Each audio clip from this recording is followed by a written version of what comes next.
Армысыздар. Бүгінгі сабағымыз ұлы дала мәдениетінің ерте кезеңінен бастау алатын ерте темір дәуіріне тиесілі, яғни сақ кезеңінде ғұрыптық дәстүр орындалған жер ол 37 батыр кешені жайлы болмақ. 37 батыр кешені Қарағанды облысы Ақтоғай ауданының орталығынан 5 шақырым жерде орналасқан, Көрпетай тауынан 2 шақырым, Нұртай өзенінен 4 шақырым жерде орналасқан 37 батыр кешені жайлы болмақ. Алғаш зерттеушілердің бірі академик ғалым Әлкей Хақанұлы Марғұлан болатын. Бұл кешенге, яғни 37 батыр атауының берілуі Әлкей Хақанұлы Марғұланның сол ауылдың тұрғындарының, яғни деректерімен, аңыздарымен бөлісе отырып, осы кешенге 37 батыр кешені атауы берілген болатын. Яғни бұл мәдениет ерте темір дәуіріне тиесілі тасмола мәдениетімен тұспа-тұс келеді. Яғни бұл мәдениеттің қалыптасуы тасмола мәдениетімен ұштарлас десек те болады.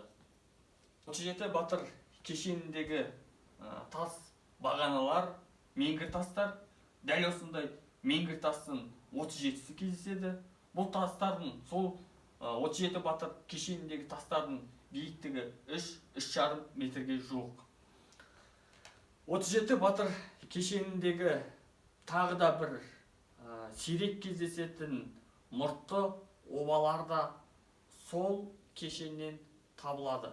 Яғни мұртты обалар сол дәуірдегі өмір сүрген тайпалардың ауа райын, табиғат құбылыстарын зерттейтін орын болған деседі.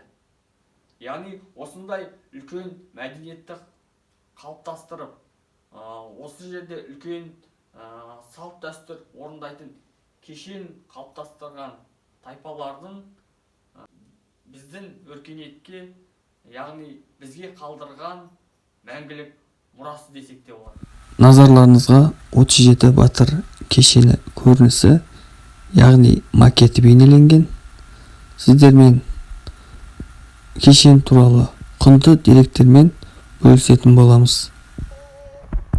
Әлкей Марғұлан өз зерттеулері арқылы тұжырымдаған, ұзына бойы тізбектеліп орнатылған тас бағандар мен сол тас діңгектерімен қатарластыра топырақтан, тастардан үйілген обалар беймәлім құпия сырларын өздерімен бірге сақтап келген.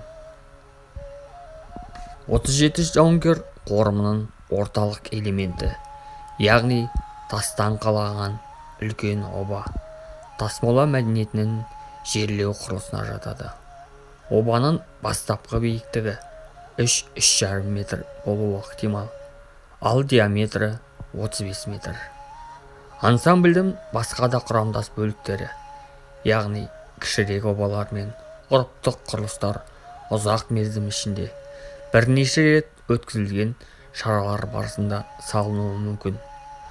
Үлкен еңбек шығынын қажет ететін мұндай кешендер қысқа мерзім ішінде жылдам салынбайды. Кешен орналасқан жердің табиғи жағдайы, оның ішінде кең жазықтық, өзен мен тасқырлардың болуы, бұл жерлерде көп адам қатысатын ғұрыптық рәсімдер өткізуге мүмкіндік береді делінген. Бір ғажабы, қазақ даласында сирек кездесетін мұртты оба да осы кешенде орын тепкен. Ұзындығы 80-90 метрге, диаметрі 20 метрге жуықтайтын қызыл гранит тастардан доға тәрізденіп үйілген осындай мұртты обалар сақталған. Сабағымызды қорытындылай келе, Көрпетай тауы етегінде орналасқан кешен жауға өліспей, беріспейміз деп қасқайып тұрған көне дәуір жауынгерлер мен оның 37 нөкері жерленген деседі. Үнсіз қасқайып тұрған тас менгірлер, обалар жауынгерлердің мәңгілік ұйқысын күзетіп, тыныштығын қорғап тұрған сақшылар деседі.